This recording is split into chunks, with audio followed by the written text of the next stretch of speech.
Yo, what's good, YouTube? It's OD. We back with another video. And the other day I was watching a movie and I'm like, yeah, this movie's kind of ass.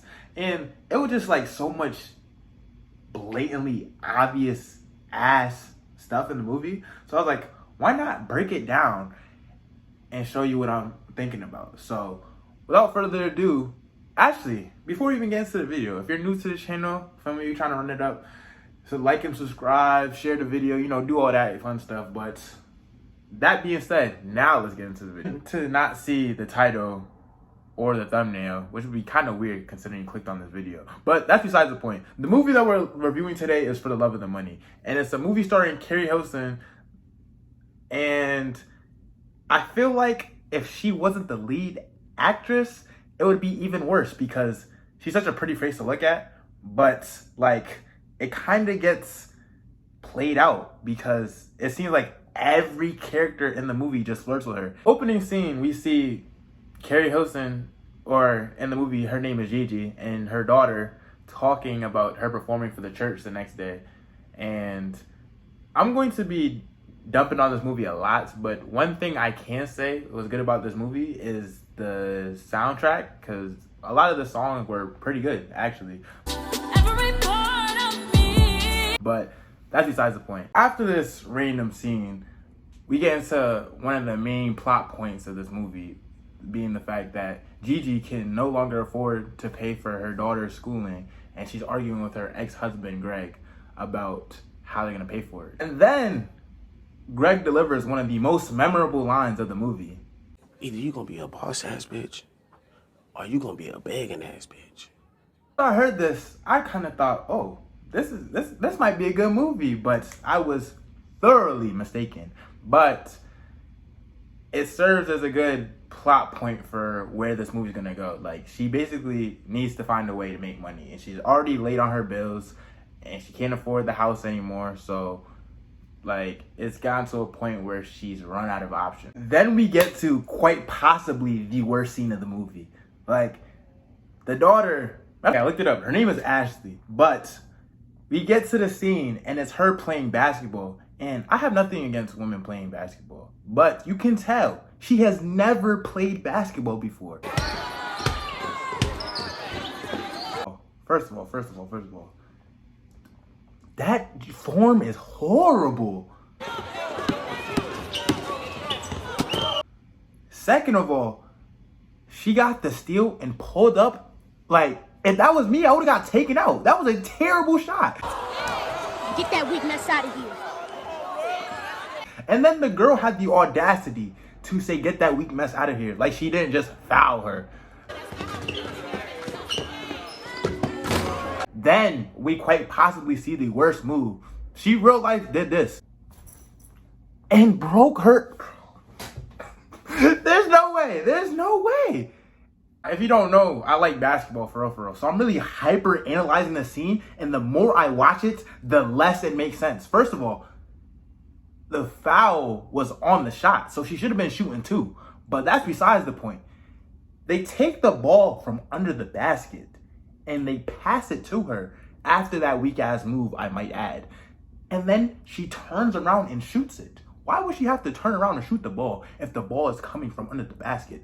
And even if it wasn't under the basket, there's no reason for her to turn her body that direction to shoot it. It just doesn't make any sense. Like, this next part low-key hurts my brain because she goes to this prep school that the tuition is so expensive, but then they get into a little scuffle outside. Mind you, everyone fights. That's nothing new. But like, there's no adult supervision. And first of all, these punches, they're not really doing anything. And the girl falls and slips and hits the back of her head.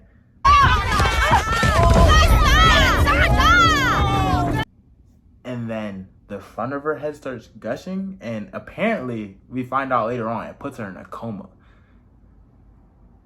And before we even get that far, the police officer grabs her off the other girl and slams her on the ground, and then says, "Shut your little black ass up!" Like, I get police brutality and all that stuff is very prevalent in today's society. It's a very important issue. But there was no reason to put that scene in the movie. It does not help the plot at all. Like, at all. And it just felt so forced to me. And it just wasn't executed right. I just don't understand why they felt the need to do that. And, actually, hold on. I'll take that back. It wasn't completely unnecessary because it just adds another bill because now they have to pay for lawyers because she's getting sued because she put the girl in a coma. So they have to figure out all the legal issues. So basically, she's just really, really, really out of money. So the movie keeps progressing. We find out that Gigi has a week to pay her daughter's tuition. A week! Mind you, let's keep that in perspective. She has a week to pay her daughter's tuition. So now she's really running out of options. I forgot what part it was, but someone had hinted like a legal activity at a certain point. And then eventually she gets into money laundering and she breaks down. Hold on, I'm gonna just play the scene. You have a runner. Her name is Vanessa. She drops off a backpack full of cash. She then goes to several other local establishments and does the same thing. Somehow she had the time to break down the whole operation. And 2 days has passed apparently. So I don't know where the time's going, but then we get reintroduced to one of the characters that was flirting with her earlier, and somehow, some way, he entrusts $2 million into her just because she said, trust me. And if you think I'm joking, hold on. So I'm supposed to trust you with $2 million of my money? Yeah.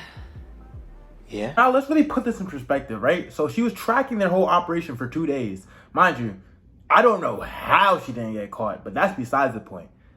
But she had 7 days to pay her daughter's tuition, okay? And somehow you expect me to believe she wasted 2 days tracking this operation, then cleaned $2 million in 5 days.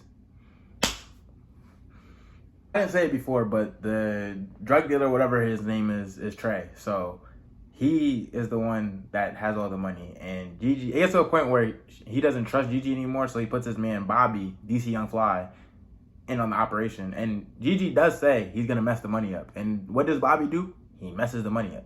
Long story short, the account gets flagged because Bobby put too much money in one account and the money flow stops. And then they start arguing. It's like, oh, who did this? Da da da da da. And then Trey ends up killing Bobby. And then he's like, oh, I'm gonna be in on this operation. Da da da da. I just killed my best friend. What makes you think I won't kill you? Blah blah blah blah. Bossy bossy bossy. Oh, Greg wants custody of his daughter for a good reason. So I guess he works for the police force or something like that. So I guess he finds out that Bobby is one of Gigi's associates and he's being investigated for money laundering. So it gets real foggy. The rest of the movie is really just fluff. Like, I wouldn't really even tell you to watch this because it's nothing extravagant. But we get to the end scene and apparently somehow Gigi flips it onto Greg so that she could get custody of her daughter back. And Greg is the one that's being investigated for money laundering. I don't know how that makes sense. But then she ends up killing Trey. And she lives happily ever after. And it's just like, how did we get here? How do we get here? There's no reason that this movie should have played out as well as it did, but you know, it's a bad movie, so the ending is just as bad as the rest of the movie. If you like content like this, let me know in the comment section below. I'll do some more. There's a lot more movies I have critical opinions on.